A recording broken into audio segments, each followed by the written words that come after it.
નમસ્કાર, સૌનું સ્વાગત છે. તો વિજ્ઞાનની ફાઇનલ પરીક્ષાની તૈયારી કેવી ચાલે છે? ચાલો બસ આગામી 5 મિનિટમાં આપણે ફટાફટ સૌથી મહત્વના મુદ્દાઓ પર એક નજર ફેરવી લઈએ. તો તૈયાર છો ને પરીક્ષાની તૈયારી માટે? જો હા તો ચાલો બસ થોડી મિનિટો માટે અહીંયા જ ધ્યાન આપજો અને આપણી તૈયારીને એકદમ પાક્કી કરી લઈએ. તો આપણો ટાર્ગેટ એકદમ સિમ્પલ છે. 5 જ મિનિટમાં વિજ્ઞાનના જે મેઇન કોન્સેપ્ટ્સ છે ને એના પર એકદમ ફાસ્ટ નજર નાખીશું. તો શરૂ કરીએ આ સફર. તો સૌથી પહેલાં ચાલો શરૂઆત કરીએ કેમિસ્ટ્રી એટલે કે રસાયણ વિજ્ઞાનથી. આપણે સમજીશું બ્રહ્માંડના સૌથી નાનામાં નાના કણ એટલે કે દ્રવ્ય અને પરમાણુના રહસ્યો, જે આપણી આસપાસની દરેક વસ્તુનો પાયો છે, ખરું ને? તો રસાયણ વિજ્ઞાનમાંથી જ એક મજેદાર સવાલ: શુષ્ક બરફ એટલે શું? ક્યારે સાંભળ્યું છે નામ?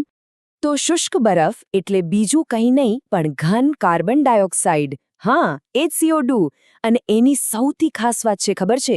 એ ગરમ થાય ને તો સીધો જ વાયુ બની જાય છે, પ્રવાહી બનતો જ નથી.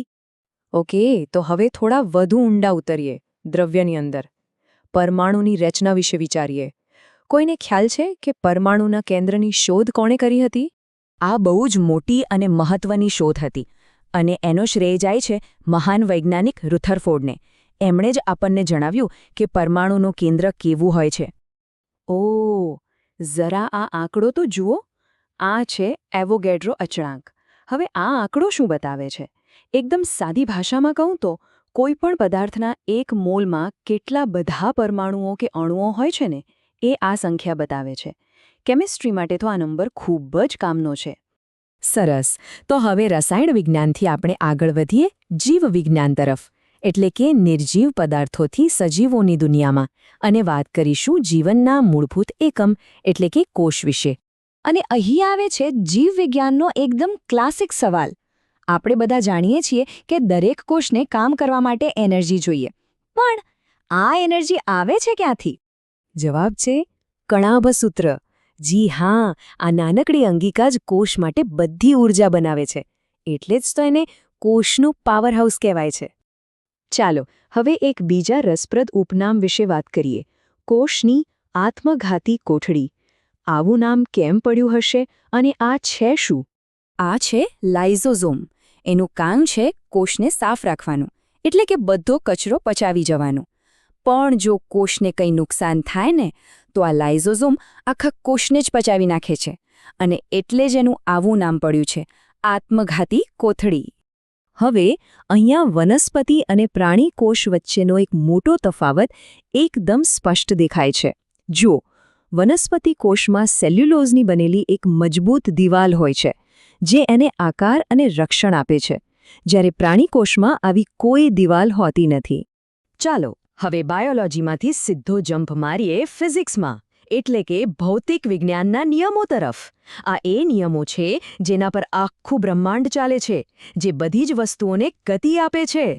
અહીંયા ગતિના 4 મુખ્ય કોન્સેપ્ટ્સ એકસાથે સમજાવ્યા છે. બહુ સિમ્પલ છે. જુઓ, શરૂઆત થાય છે વેગથી, એટલે કે કોઈ વસ્તુ કેટલી ઝડપથી ચાલે છે. પછી જો એનો વેગ બદલાય તો એને કહેવાય પ્રવેગ. હવે પદાર્થના દળ અને વેગનો ગુણાકાર કરો એટલે મળે વેગમાન. અને છેલ્લે આ વેગમાનમાં ફેરફાર કોણ લાવે? બળ. જોયો, બધું એકબીજા સાથે કેવું જોડાયેલું છે? આ નંબર તો બધાએ જોયો જ હશે. 9.8. આ છે સ્મોલ g, એટલે કે પૃથ્વીનો ગુરુત્વીય પ્રવેગ. સિમ્પલ ભાષામાં આપણી પૃથ્વી દરેક વસ્તુને આટલી જ ઝડપથી પોતાની તરફ ખેંચે છે. અને આ ચાર્ટ એકદમ મસ્ત રીતે બતાવે છે કે આપણું વજન ચંદ્ર પર જઈને કેટલું ઓછું થઈ જાય છે, લગભગ 6 ભાગનું. અને એનું કારણ શું? એકદમ સિમ્પલ. ચંદ્રનું ગુરુત્વાકર્ષણ પૃથ્વી કરતાં ઘણું ઓછું છે. ઓકે, તો હવે ફિઝિક્સના નિયમોથી થોડા બહાર આવીએ અને આપણી પૃથ્વી, આપણું પર્યાવરણ અને આપણે એની સાથે કેવી રીતે જોડાયેલા છીએ એ સમજીએ. આપણે જે શ્વાસ લઈએ છીએ એ હવામાં શું હોય છે? મોટાભાગના લોકોને લાગે છે ઓક્સિજન. પણ જુઓ, વાતાવરણનો સૌથી મોટો હિસ્સો તો નાઇટ્રોજનનો છે, લગભગ 78%. અને હવે પર્યાવરણને લગતો એક બહુ જ અગત્યનો સવાલ, જેની અસર આપણે બધા અનુભવી રહ્યા છીએ: ગ્રીનહાઉસ અસર માટે મુખ્યત્વે કયો વાયુ જવાબદાર છે? અને એનો જવાબ છે કાર્બન ડાયોક્સાઇડ. હા, CO2. એની માત્રા જેમ જેમ વધતી જાય છે તેમ તેમ એ પૃથ્વીની ગરમીને વાતાવરણમાં જ રોકી રાખે છે અને એનાથી જ ગ્લોબલ વોર્મિંગ જેવી સમસ્યાઓ થાય છે. ચાલો, તો આખી સફર પૂરી થઈ. હવે ફટાફટ એકવાર જોઈ લઈએ કે આપણે શું શું શીખ્યા.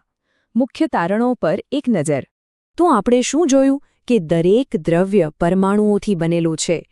દરેક જીવન કોષોમાં સંગઠિત છે.